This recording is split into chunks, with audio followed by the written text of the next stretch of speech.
The heat of that first summer in the Nebraska Territory was a physical weight. It pressed down from a sky so vast and empty it seemed to mock the very idea of a horizon. Annalise felt it on her shoulders as she knelt, her hands plunged deep into the soil of the plot she now owned. It was all she had left. The deed, a small, folded paper in the pocket of her worn dress, was a final, brittle link to a life that had been erased by fever back east. Here, there was only the land, a relentless sun, and a silence so profound it was its own kind of noise. Her companion, a sturdy, dark-furred dog named Boulder, lay panting in the sliver of shade cast by her body, his amber eyes never straying from her. He was the only living thing that looked at her without question, without judgment. The earth was warm and dry on the surface, but a few inches down it held a cool, damp promise. She crumbled it between her fingers, feeling the texture, smelling its ancient, loamy scent. This was the knowledge her grandfather had given her, not in books or letters, but in quiet demonstrations on their small farmstead years ago. He had spoken of the prairie not as an enemy to be conquered with axe and saw, but as a partner to be understood. The land holds its own shelter, he used to say, his voice rough like bark. You don't build on it. You build with it. The people in the nearby town of Prosperity, a name brimming with an optimism she did not share, were building with wood. Tall, proud frames of pine and oak were rising against the skyline, shipped in at great cost from forests hundreds of miles away. Their hammers echoed across the plains, a staccato of defiance against the emptiness. Annalise's tools were simpler, a spade, a cutting plough, and her own 2 hands. She was not building up, toward that mocking sky. She was building down, into the embrace of the earth. She began by marking the perimeter of her home, a modest rectangle dug into the gentle slope of a small rise. The work was grueling, a rhythm of slice, lift, and stack. She used the spade to cut thick ribbons of sod, the prairie grass still clinging to them, their roots a dense, fibrous net that held the soil together like thread in cloth. These were her bricks, her timber, her shield. Boulder would watch, occasionally nudging her hand with his wet nose as if to offer silent encouragement. The sun beat down, baking the sweat to her skin, and the wind, when it came, was not a relief but a scouring force, carrying grit that stung her eyes and chapped her lips. She worked from dawn until the sun bled across the western sky in hues of orange and violet. In the evenings, she would sit by a small fire, eating her meager meal of dried meat and hard bread, and stare into the deepening twilight. The sounds of Prosperity, faint laughter, the tinny tune of a piano, drifted toward her, reminders of a world she was not a part of. She was an island, a solitary figure engaged in a task no one understood. She felt their eyes on her sometimes, when a rider passed on the distant track into town. They would slow their horse, stare for a long moment at the strange scar she was carving into the land, and then ride on, shaking their heads. They saw a lone woman, lost in grief, digging a hole. They did not see the wisdom. They did not see the memory of her grandfather's calloused hand showing her how the roots of the blue-stem grass were stronger than any nail. They did not see a home. They saw a grave. It was Mrs. Gable who first gave voice to the town's collective bewilderment, her words sharp and carrying as she stood with a small group of women outside the general store. "Have you seen her?" she asked, her voice laced with a pity that was indistinguishable from scorn. "The widow. Out on the flat.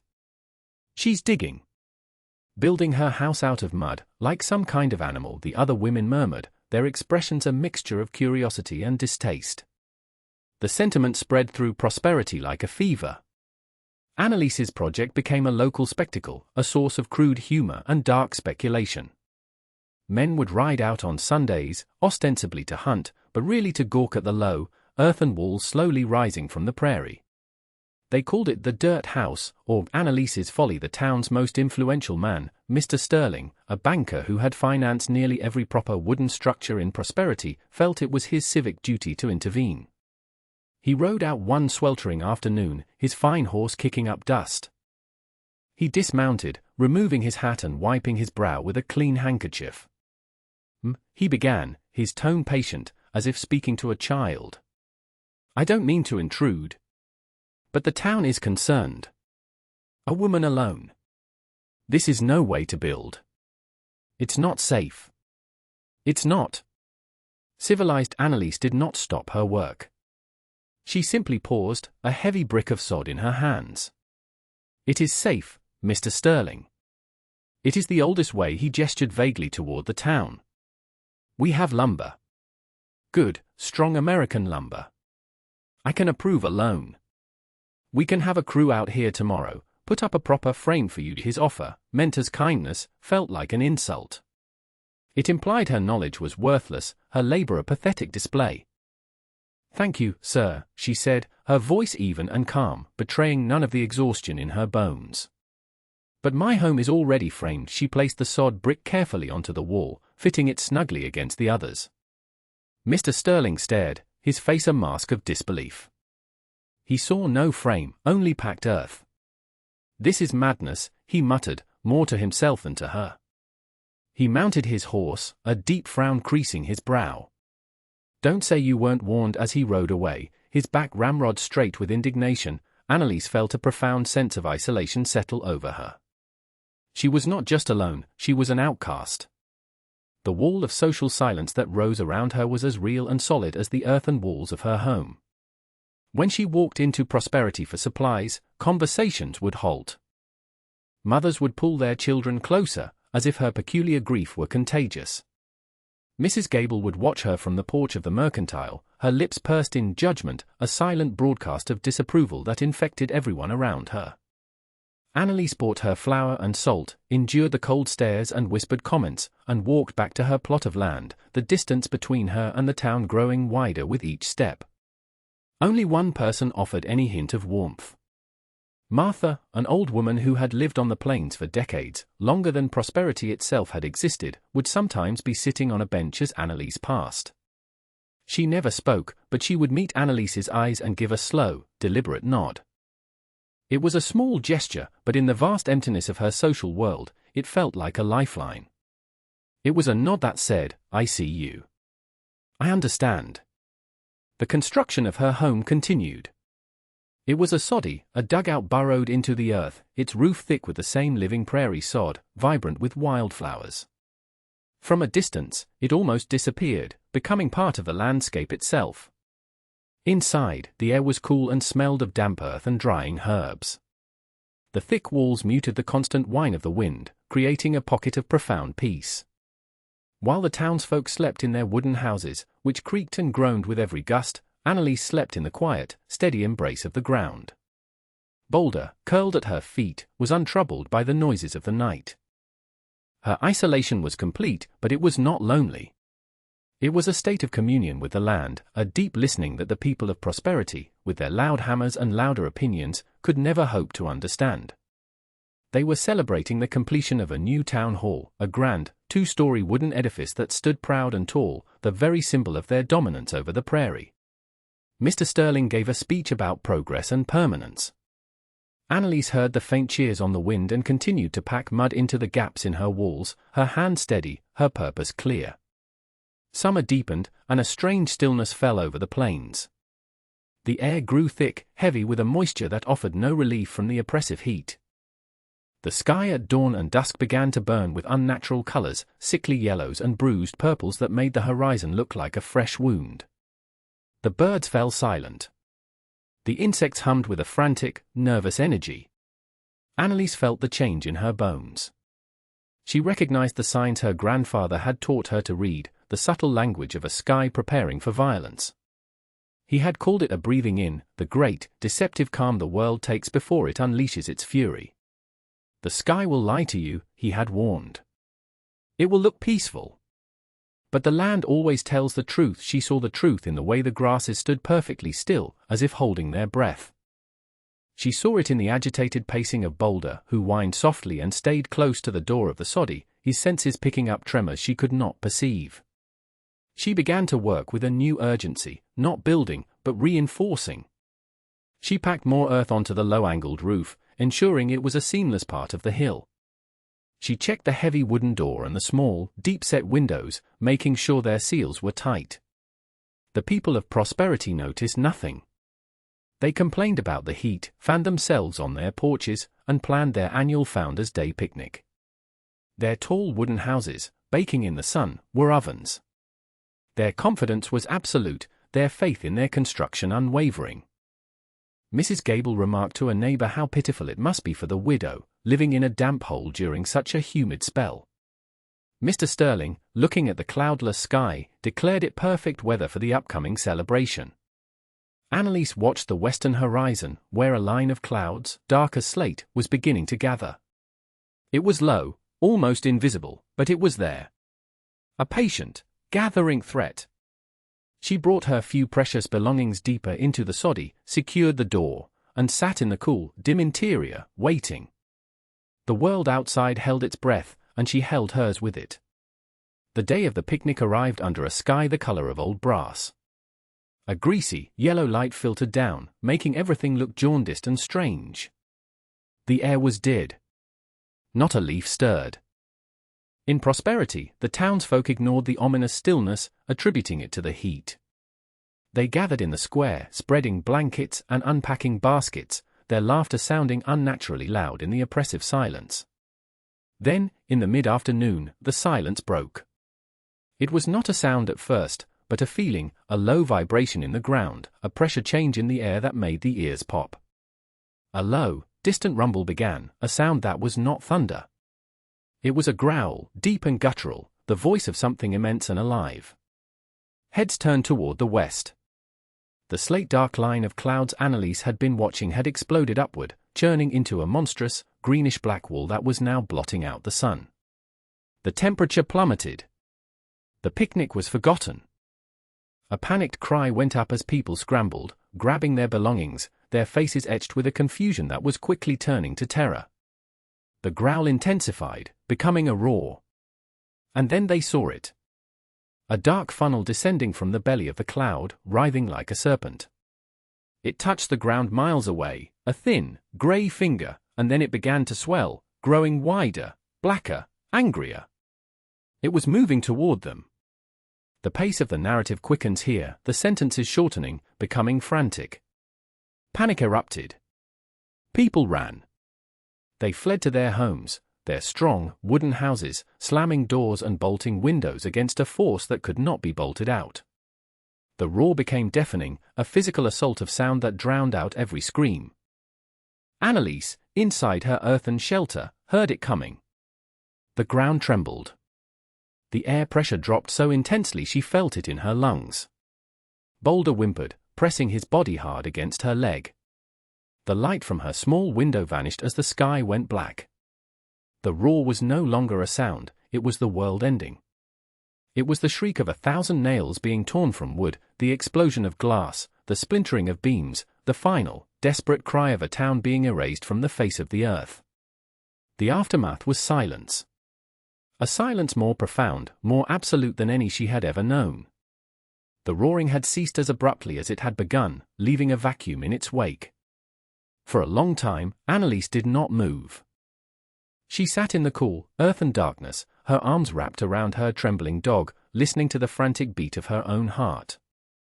The air smelled of rain and freshly turned soil. Cautiously, she unlatched the heavy door and pushed it open. The light that streamed in was blinding. She stepped outside, and the world she had known was gone.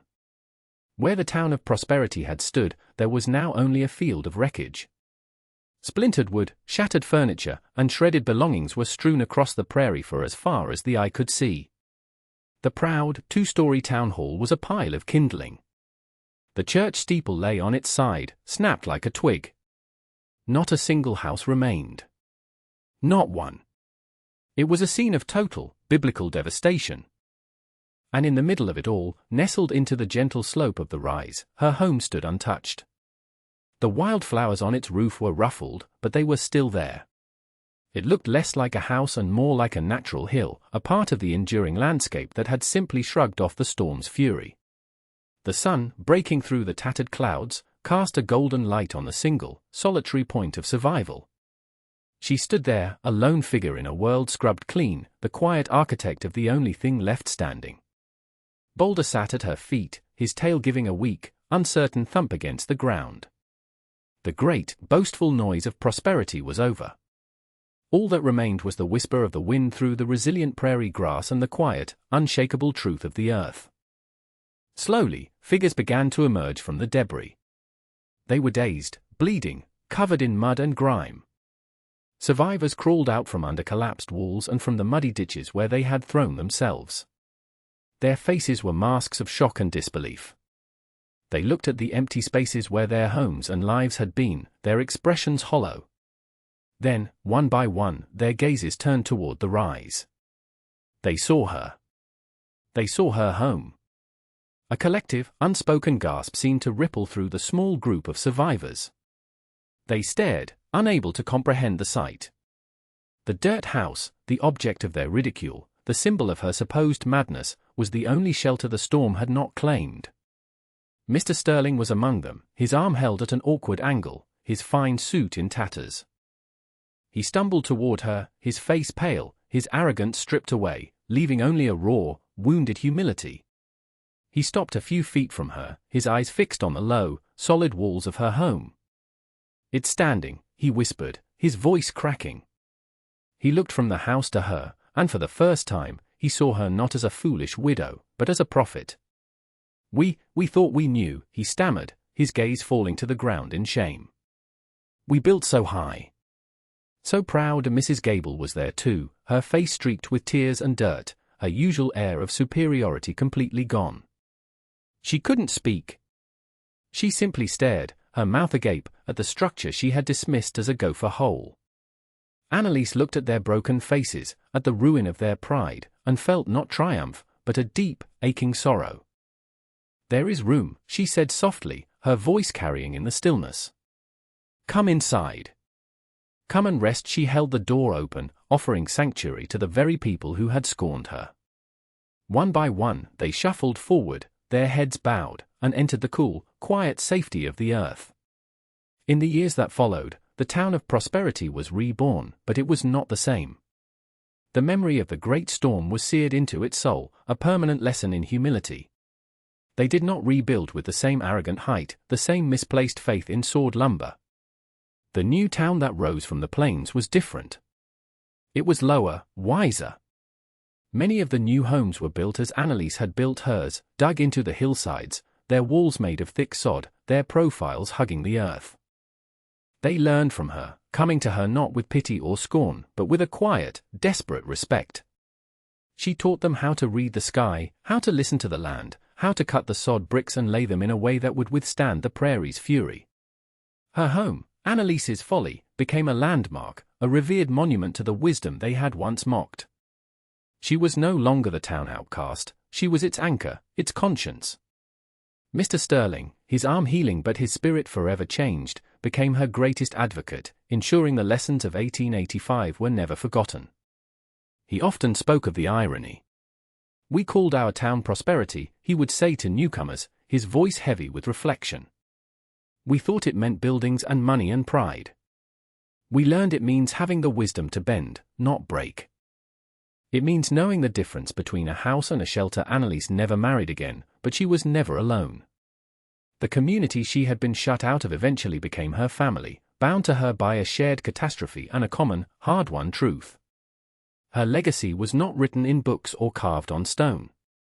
It was written on the land itself, in the low, sturdy homes that dotted the landscape, in the way people now watch the western sky with a mixture of fear and reverence, and in the quiet understanding that the greatest strength is not found in defiance of nature, but in harmony with it. What is true strength?